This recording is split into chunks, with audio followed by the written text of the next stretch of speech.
আরও এক নির্যাতিতা নাবালিকা পেল ন্যায় বিচার।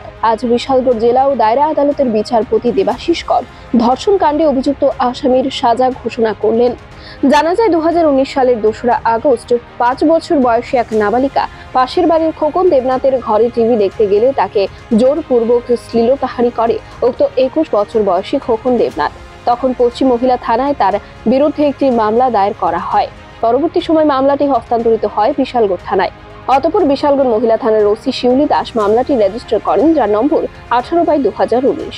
পরবর্তী সময়ে এসআই আশালতা দেবনাথের তত্ত্বাবধানে মামলাটির তদন্ত চলে এবং 20 জন সাক্ষ্য বাক্যের ভিত্তিতে আজ 1 ফেব্রুয়ারি 2024 অভিযুক্ত খোকন দেবনাথকে দোষী সাব্যস্ত করে বিশালগড় জেলা ও দায়রা আদালতের বিচারপতি দেবাশিস কর তাকে 10 বছরের সশ্রম কারাদণ্ড এবং 1 লক্ষ টাকা জরিমানা প্রদানের শাস্তি ঘোষণা করেন।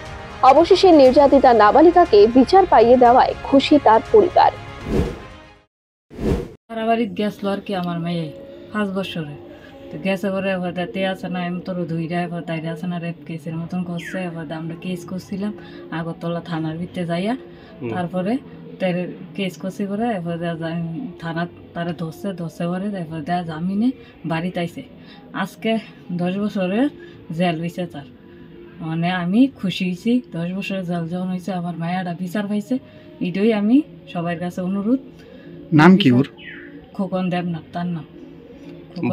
বাড়ি কি আপনার বাড়ির লোক? হ্যাঁ, আমার পাশের বাড়ি। কি করতো? অটো চালাইতো। ব্যুরো রিপোর্ট, খবরের প্রতিবাদ।